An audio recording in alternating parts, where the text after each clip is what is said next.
આપણી સાથે ઠાકરસિંહભાઈ રબારી જોડાયા છે। ઠાકરસિંહભાઈ, મહામંથન મંતવ્ય ન્યૂઝથી નીલમ વાત કરું છું।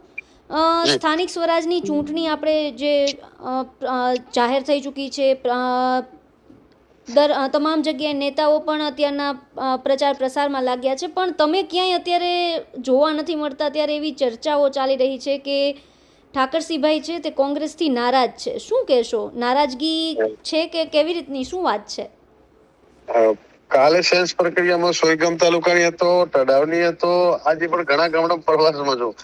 હું તો એ ભૂલી જાય કેવા વાળાને, આજે ભાજપનો સ્થાપના દિવસ છે ને, ભાજપના મિત્રોને કહું આજે મનાવી લેજો।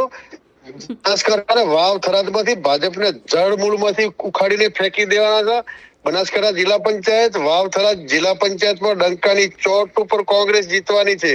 અને એમના કાળ બનીને એવી થઈ છે કે નારાજગી છે એટલે ભાજપમાં આવી શકે છે ઠાકરસિંહભાઈ રબારી। ભાજપનો ભૂકો કાઢી નાખવાનો છે, નારાજગી છે એવું કે કોણ છે? કોણ ચલાવે? એમને ખબર છે, પતાઈ દે। હું એવી રીતે ચૂંટણી અમે અંબાજી થી નડાબેટ સુધી કોંગ્રેસના તમામ આગેવાનો આટલા દિવસો ધારાસભ્ય અને સંસદ બનવા માટે લડ્યા। આજે ચૂંટણી છે, અમારા નાના નાના કાર્યકર્તા તાલુકા પંચાયત, જિલ્લા પંચાયતના અમારા પાયાની હોનાની ઈંટો સમાન જયારે કાર્યકરો લડતા હોય એમના માટે જે કરવું પડે, જે રીતે લડવું પડે, લોકશાહી ઢબે અમે લડવાના છે। પરંતુ ભાજપના મનમાં કોઈ ઈગો કે કીડો ભરાઈ ગયો હોય તો એમને જે રીતે લડવું પડે લડીને ભાજપને પૂરી કરવા માટે 26મી તારીખે બનાસકાંઠા અને વાવ થરાદ જિલ્લા પંચાયતમાં અબીલ ગુલાલ કોંગ્રેસનો ઉડવાનો છે। બે જિલ્લા પંચાયત, તમામ તાલુકા પંચાયતો કોંગ્રેસની બનવાની છે। આજે ભાજપનો સ્થાપના દિવસ છે અને 26મી તારીખે ભાજપનો વિસર્જન દિવસ આવવાનો છે। ઠાકરસિંહભાઈ, ભવિષ્યમાં કોઈ પ્લાન ખરો? ખેડૂતો, વંચિતો, ગરીબો, આલેચર, ગીર, બરડાના માલધારીઓને થતા અન્યાય માટે, તમામ માટે લડાઈઓ લડવાની છે।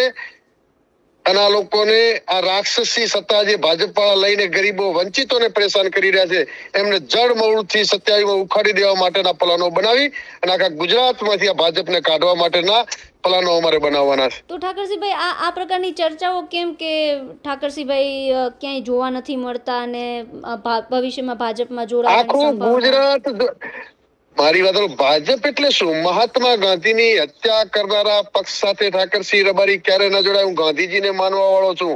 ગાંધી સંસ્થાઓ, મહેશભાઈ ભણસાલીની ઉત્તર બુનિયાદી ટડા હોય, બંધવંડી સંસ્કાર ધામ હોય, એ ગાંધી વિચાર સાથે જોડાયેલા માણસો ક્યારેય ગોડસેની વિચારધારા સાથે ના આવે। તો આ પ્રકારની ચર્ચાઓ કેમ છે ઠાકરસિંહભાઈ? મૂળ વાત ચર્ચાઓ એટલે છે કે કદાચ બધી જગ્યાએ ઠાકરસિંહ ના પહોંચી શકે અને ભાજપના જૂઠા લોકો ભ્રામક પ્રચાર કરે છે કે આ એમને માનવા વાળા વર્ગના વોટ મળી જાય એટલે ભાજપના ગતકડા કરવા વાળાને કેવું છે કે લોકશાહી ઢબે લડજો, નહીતર તમને જડ મૂળથી ઉખાડીને ફેંકતા પણ આવડે છે। લોકશાહી રીતે લડજો।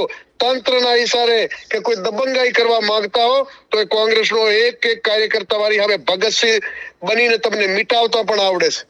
ભવિષ્યમાં કોઈ પ્લાન ખરો એવો? 27માં કોંગ્રેસની સરકાર આવવાની છે ને ભાજપને ગુજરાતમાંથી જડ મૂળમાંથી ફેંકી દેવાનું છે। બિલકુલ ઠાકરસિંહભાઈ અમારી સાથે જોડાયા અને વાતચીત કરી તે બદલ આભાર આપનો।